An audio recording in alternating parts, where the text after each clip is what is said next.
Hello সবাই, সবাই চলে আসেন। আজকে আপনাদেরকে একটা রাজার বিয়ের গল্প শোনাবো।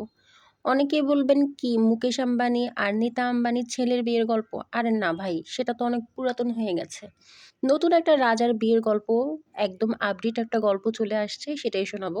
তো এক দেশে ছিল এক রাজা, দেশটার নাম ছিল অবশ্য বাংলাদেশ। তো সেই দেশের রাজার বিয়ে করার শখ হলো।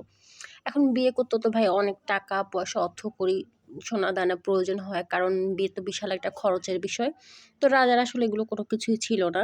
সে বিয়ে কিভাবে করবে এই বুদ্ধি নিতে গেল। তো অনেকে তাকে বুদ্ধি দিল, তুমি হচ্ছে রাজা, তোমার একটা মোবাইল আছে, একটা পেজ আছে, তুমি কি করবা, তুমি ইচ্ছা মতো বিয়েটা করবা, ইচ্ছা মতো ভিডিও করবা, করে সেগুলো আপলোড করে দিবা, রাজ্যবাসী দেখবে, ও মা তোমার বিয়ের খরচটা উঠে যাবে। তো রাজার এই পরিকল্পনাটা খুবই পছন্দ হলো। পরিকল্পনা মাফিক রাজাও আসলে বিয়েতে নেমে গেল।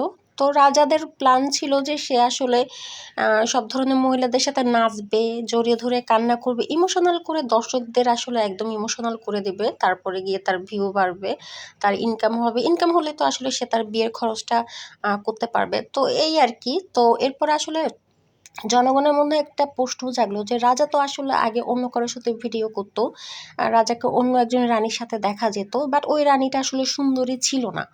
তো এটার জন্য অনেকে বলল, আসলে বলতে শুরু করলো যে মায়াবতীকে ছেড়ে রূপবতীকে রাজা বিয়ে করতে যাচ্ছে। তো এটাও আসলে একটা তাদের প্ল্যানই ছিল।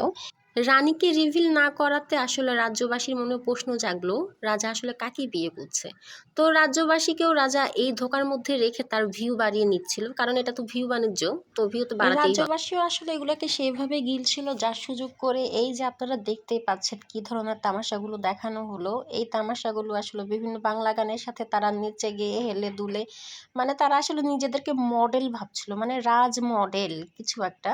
তো আমার তখন মনে পড়লো আসলে কিছুদিন আগে যে তাহসানের বিয়ে হলো, তাহসানের বিয়ে তো কই আমরা তেমন কোনো ভিডিও দেখলাম না, এত বড় একজন সুপারস্টারের বিয়ে হলো, কোনো কিছুই দেখলাম না, কোনো হাইপ দেখলাম না, শুধু আমরা জানতে পারলাম যে তাহসানের বিয়ে হচ্ছে।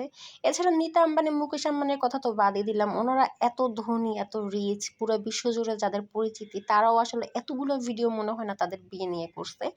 তো এই আর কি, এগুলো দেখার পরে আসলে ফেসবুকে জাতানোলে পড়েই গেছি, ফেসবুকে আসতেই আর ইচ্ছা করলো না। তো এই রাজার গল্পটা আমি সবাইকে শোনানোর জন্য আজকে আসলাম।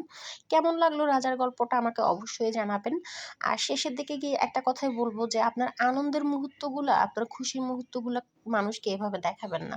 যদি আপনি আপনার আনন্দের মুহূর্তগুলো জমিয়ে রাখতে চান, নিজের প্রোফাইলে রাখুন, নিজের আত্মীয় স্বজন ফ্রেন্ডের সাথে শেয়ার করুন। আসলে পাবলিক প্লেসে এভাবে শেয়ার না করাই ভালো, নজর দোষ বলেও কিন্তু একটা কথা আছে। আমি ভাবছিলাম আসলে বিয়ে পর্যন্তই হয়তো তাদের রিলস ভিডিওগুলো দেখতে পারবো, এরপরও হয়তো বা তারা আর তেমন কোনো ভিডিও করবে না।